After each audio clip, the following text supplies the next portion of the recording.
Hello, everyone. It's breaking news. A new INEC chairman has been announced by Tinubu. Of course, you all know who Tinubu is, someone who rigged his way into office and got himself, sworn in. And with, of course, INEC helping out in ensuring that the results that were supposed to have been transmitted by INEC were never transmitted. Beyond the fact that results were not transmitted by INEC, by IREF, was also the fact that there were some results were uploaded on that where you could see the cancellation of number of votes that Labour Party got being put it at another place and all manner of things. But anyway, that's water under the bridge. The former INEC chairman, who is now former after almost 10 years, he got into office in 2015.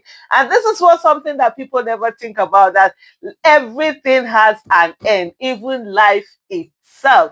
And so no matter how long you stay in a place, it's just going to be one day you're out of that place. What would really matter is not how much you made, it's not what you did or whatever. It's about your legacy. What legacy did you leave that Nigerians will remember you by, and Nigerians, yet unborn will be able to remember you? For me, I have just one simple test, which is if 100 years after being in office, you really are not remember, then ask yourself, were you really in office? It's not about the people of them praising you. But anyway, the former INEC chairman, Professor Mahmoud Yakubu, is out of the way, and now Tinubu has announced a new one. And Bayo Nanuga has this as State House press release.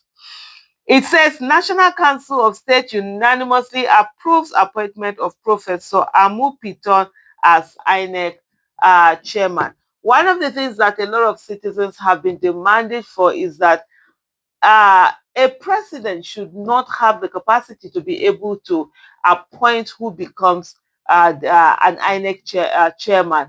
In looking at the constitution, sometimes maybe you see the fact that there are things that are put in and looking at it from the point of view that the people in the country will have a bit of sense. But unfortunately, we don't have sense. All of us in Nigeria, we're just sitting down like dummies while they're treating us anyhow, they're using us anyhow, they're using our head. Because the way it is, even though you do a nomination, you still have to go to the National Assembly for them to do a confirmation. So that then means is that if, for example, the president, nominates someone who is not very effective, or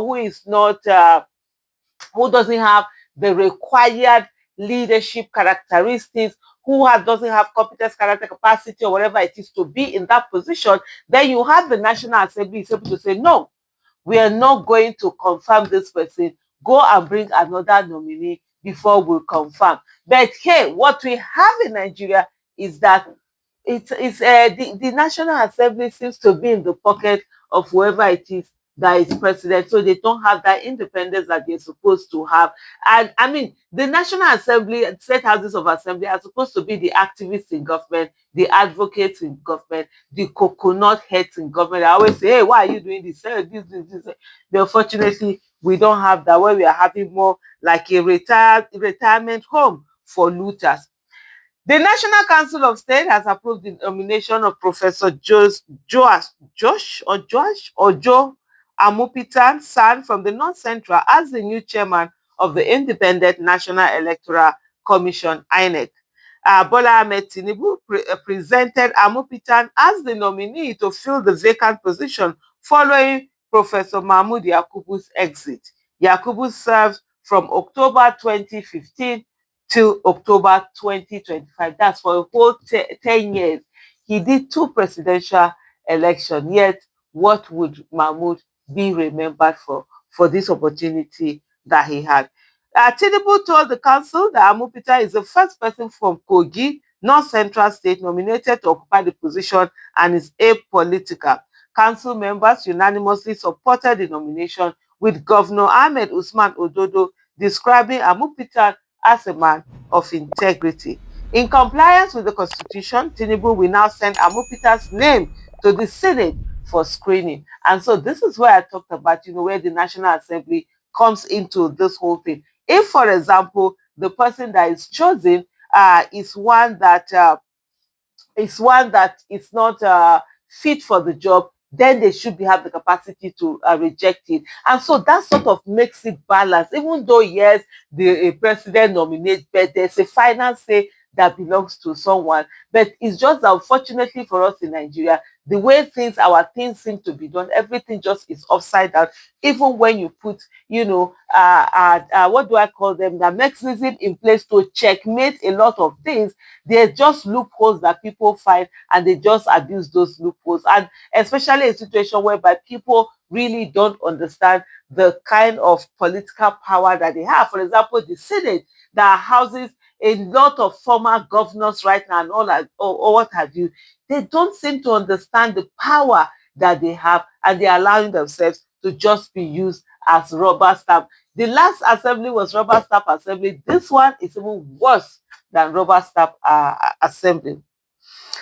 Amopitan, 58, his age 58, so that is quite young, from Ayetoro Gbede, Ijumu local government area in Kogi State. He's a professor of law in the University of Jos Plateau. He's also an alumnus of the university. He specializes in company law, law of evidence, corporate governance, and privatization law. He became a senior advocate of Nigeria in September 2014. Amopita was born on April 25, 1967.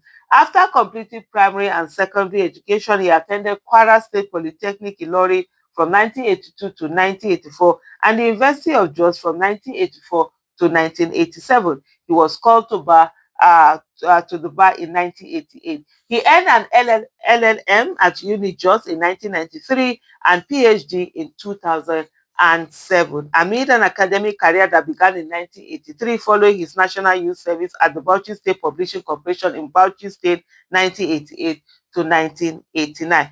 Currently, he serves as the Deputy Vice Chancellor Administration at the University of Jos, a position he holds in conjunction with the Pro-Chancellor and Chairman of the Governing Council of Joseph Ayo Babalola University in Osun State. Among the academic positions he has held at UniJos are Chairman of the Committee of Deans and Director 2012 to 2014, Dean of the Faculty of Law 2008 to 2014, and the Head of Public Law 2006 to 2008. Outside of academics, Amopitan serves as the board member of the Integrated Diaries Limited in VOM, a member of the Nigerian Institute of Advanced Legal Studies Governing Council, and a member of the Council of Legal Education 2008 to 2014, among other roles. He was a board member of Reese Oil Limited, Abuja, 1996 to 2004. Amopita is the author of many books on law, such as Corporate Governance, Models and Principles, Documentary Evidence in Nigeria, Evidence Law, Theory and Practice in Nigeria, Principles of Company Law, and an Introduction to the Law of Trust in Nigeria. He is married and has 4 children. So this is all there is to this.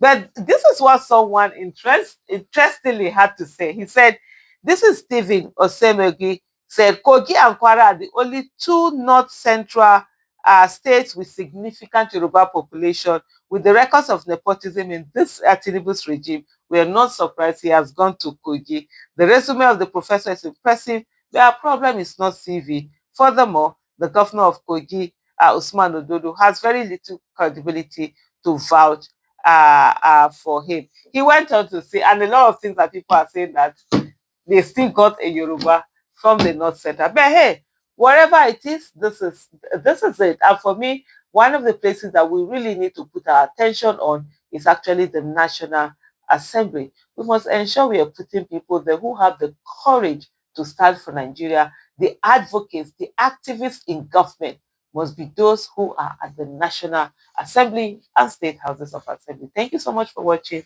Bye.